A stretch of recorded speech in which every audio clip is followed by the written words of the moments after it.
જંગલ એ જંગલમાં વાઘ સિંહ બધા જેવા જંગલી પ્રાણીઓ રહે. એક દિવસ ભારે વરસાદ પડ્યો. નદીમાં પૂર આવી ગયું. પૂરનું પાણી જંગલમાં આવી ગયું એટલે કેટલા જંગલી પ્રાણીઓ ગામમાં આવ્યા.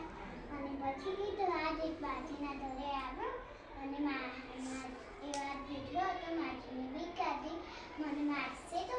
માજી તો દાવા લાગ્યા, હું વાઘથી ના બીવું, સિંહથી ના બીવું, હું ખાલી ટાઢા કબૂતરાથી બીવું. એ વાતો સોચવા લાગ્યો. આજે બી માજી છે પણ તોય પણ જંગલી પ્રાણીઓથી બીક નથી લાગી. પણ એ ટાઢા કબૂતરાથી બીક લાગે છે.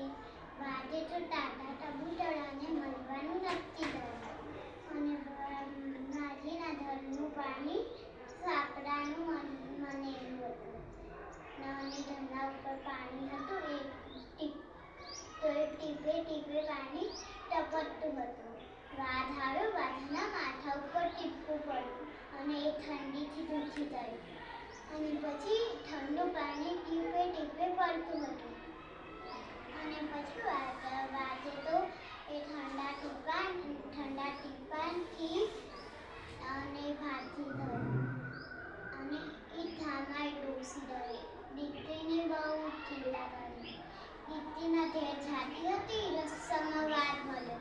વાઘ કહે, એ ડોસી હું તને ખાઉં. ડોસી કહે, દીકરીના ઘેર જવા દે, તાજી માજી થવા દે, પછી મને ખાજે. પછી વાઘ કહે, ઠીક, પછી આ રસ્તે નીકળજે. ડોસી તો બીજા રસ્તામાં જઈ. રસ્તામાં સિંહ મળ્યો. સિંહ કહે, એ ડોસી હું તને ખાઉં. ડોસી કહે, દીકરીના ઘેર જવા દે, તાજી માજી થવા દે, પછી મને ખાજે. સિંહ કહે, ઠીક, પછી આ રસ્તે નીકળજે. ડોસી તો બીજા રસ્તામાં જઈ. રસ્તામાં વરુણ મળ્યો. વરુણ કહે, એ ડોસી હું તને ખાઉં. ડોસી કહે, દીકરીના ઘેર જવા દે, તાજી માજી થવા દે, પછી મને ખાજે. પછી વરુણ કહે, ઠીક, પછી આ રસ્તે નીકળજે. ડોસીએ તો આ બધા જાનવરો આ ભગવાનને વાયદો કર્યો અને માન ચક્કર પાસ કરીને દીકરીના ઘેર પહોંચી. ડોસીએ દીકરીને પૂછ્યું, ખીરપુરી બનાવવાનું કીધું. દીકરી તો સોચી હતી. રોજ ડોસીને સારું ખવડાવ્યું પીવડાવ્યું, પણ ડોસી ત્યાંથી થાય નહીં. એક દિવસ દીકરીએ ડોસીને જવાબ પૂછ્યો અને દીકરીએ કહે, ડોસી તમે ખાધા પીતા કેમ આટલા પાતળા થયો છો? તો પછી ડોસી કહે, દીકરી હું તો ઘરે જાય એટલે પછી મને બધા જાનવરો ખાવાના છે. દીકરી કહે, આપણે એક ભંભોડો છે, એ ભંભોડિયાના દોડાવતા લઈ જજો. દીકરીએ તો ડોસી માટે એક ભંભોડિયો આપ્યો. ભંભોડિયાના અંદર ડોસી બેઠા. એ ભંભોડિયો દોડતો જો રસ્તામાં વાઘ મળ્યો. વાઘ કહે, એ ભંભોડિયા તીએ ડોસી જોઈ.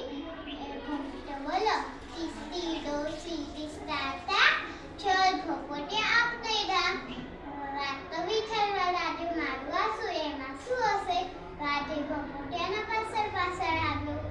અને પછી રસ્તામાં સિંહ અને વરુણ મળ્યા. બધા જાનવરોએ ભંભોડિયાને પૂછ્યું. ભંભોડિયાનાથી એક જવાબ બોલો, તીસતી ડોસી તીસતા ચલ ભંભોડિયા આપને દા. પછી એ બધા જાનવરો વિચારવા લાગ્યા, મારું આ શું, એમાં શું હશે? પછી ડોસીનું ઘર આવ્યું. એ ભંભોડિયો ખોલ્યો અને હાથ બાંધી કાઢ્યો. રાધુરાડી બધા જાનવરો આમ ખંજારે. એટલી ઘણી ડોસી દોડીને ઘરમાં બેસી ગઈ. આવી રીતે આપણે હોશિયાર રહેવું જોઈએ અને પછી કોઈ પણ જંગલી પ્રાણીઓથી બીવાનું ના જોઈએ. આભાર.